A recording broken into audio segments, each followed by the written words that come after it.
UPI ये सिर्फ 4 अक्षर नहीं है और ना ही सिर्फ एक पेमेंट सिस्टम।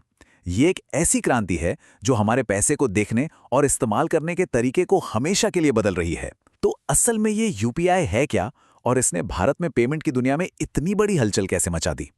आइए इसी कहानी को समझते हैं। जरा इस नंबर पर गौर कीजिए, 172 अरब। ये 2024 में हुए यूपीआई ट्रांजैक्शंस की संख्या है। जी हां, 172 अरब।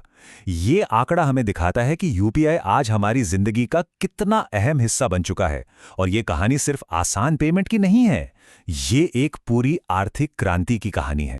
तो ये इतना बड़ा नंबर ये सिर्फ एक आंकड़ा नहीं है, ये भारतीय अर्थव्यवस्था में आए एक बहुत बड़े, एक बुनियादी बदलाव का प्रतीक है। यूपीआई ने सिर्फ लेन देन को डिजिटल नहीं बनाया, बल्कि इसने पूरे देश में पैसे के घूमने के तरीके को ही बदल कर रख दिया है। अब यहाँ जो बात सबसे ज्यादा दिलचस्प है वो है यूपीआई का दबदबा। आज भारत में होने वाले हर 100 डिजिटल पेमेंट्स में से 81 यूपीआई के जरिए होते हैं। मतलब वॉल्यूम के हिसाब से 81% से ज्यादा हिस्सा। और ये क्या बताता है? ये बताता है कि यूपीआई चाय की दुकान से लेकर सब्जी मंडी तक छोटे और रोजमर्रा के लेन देन की पहली पसंद बन गया है। तो सवाल ये उठता है कि आखिर यूपीआई इतनी जल्दी इतना पॉपुलर कैसे हो गया? इसका राज इसके बेहद सरल लेकिन बहुत ही पावरफुल डिजाइन में छिपा है। एक ऐसा डिजाइन जिसने करोड़ों लोगों के लिए इसे अपनाना एकदम आसान बना दिया। देखिए, इसकी खूबसूरती ना इसकी सादगी में है। बस 3 आसान से स्टेप्स। क्यूआर कोड स्कैन किया, अपना सीक्रेट पिन डाला और बस पैसा तुरंत ट्रांसफर। इस आसान सी प्रक्रिया ने टेक्नोलॉजी की सारी रुकावटों को हटा दिया और इसे हर किसी की पहुंच में ला दिया। और इसकी नींव में कुछ बहुत ही स्मार्ट सिद्धांत काम करते हैं। जैसे ये एक ओपन प्लेटफॉर्म है, मतलब कोई भी ऐप इससे जुड़ सकता है। यूजर्स के लिए 0 ट्रांजैक्शन फीस है और पैसा 24/7 तुरंत सेटल होता है। ये अपने आप में क्रांतिकारी फैसले थे जिन्होंने इसकी इतनी तेजी से फैलने में मदद की। लेकिन जैसा कि होता है, इतनी बड़ी कामयाबी अपने साथ कुछ मुश्किलें और चुनौतियां भी लेकर आती है।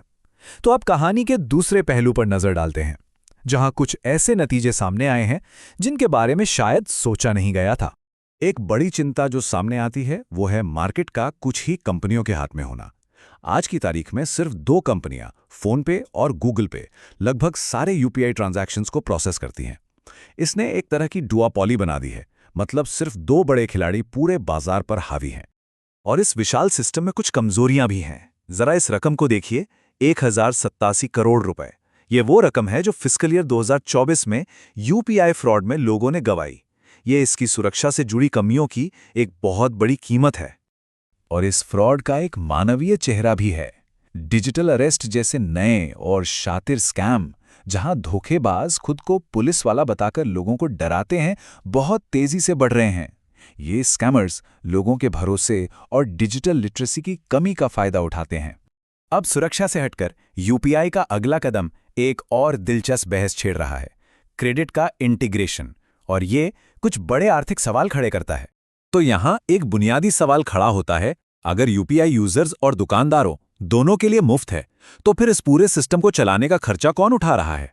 ये सवाल हमें यूपीआई के फ्री मॉडल और फाइनेंशियल सर्विसेज की हकीकत के बीच के टकराव पर सोचने को मजबूर करता है। चलिए इसे थोड़ा समझते हैं। एक नॉर्मल यूपीआई ट्रांसफर में पैसा सीधे आपके बैंक अकाउंट से कटता है, लेकिन क्रेडिट ऑन यूपीआई में आप एक पहले से मिली हुई क्रेडिट लाइन का इस्तेमाल करते हैं।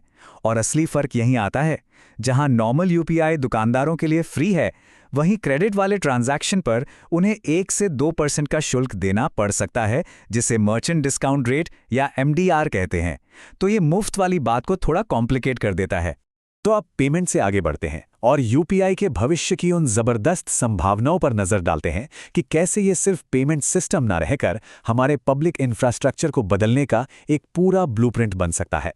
इन्फोसिस के चेयरमैन नंदन नीलेकणी का ये बयान अगला यूपीआई एनर्जी है। ये कहानी में एक बहुत बड़ा मोड़ लाता है। ये एक बहुत बड़े विजन की तरफ इशारा करता है, जहां यूपीआई का जो मूल सिद्धांत है वो पेमेंट से कहीं आगे तक लागू हो सकता है। इस भविष्य को जो चीज मुमकिन बनाती है वो है टोकनाइजेशन। अब ये थोड़ा टेक्निकल लग सकता है, पर इसे ऐसे समझिए, ये किसी भी चीज के अधिकार को, चाहे वो आपकी कार हो या घर, एक डिजिटल टोकन या डिजिटल रसीद में बदलने जैसा है। और फिर इस टोकन को एक ऑनलाइन नेटवर्क पर आसानी से खरीदा या बेचा जा सकता है। आइए इस कॉन्सेप्ट को एक उदाहरण से समझते हैं। कल्पना कीजिए कि शहर के किसी भीड़-भाड़ वाले इलाके में सुबह के बिजी टाइम में गाड़ी चलाने के लिए आपको एक डिजिटल रोड टोकन की जरूरत पड़ती है। अब यहीं पर खेल दिलचस्प हो जाता है। मान लीजिए उस दिन आप गाड़ी चलाने के बजाय मेट्रो से जाने का फैसला करते हैं, तो आपका वो रोड टोकन बेकार नहीं जाएगा।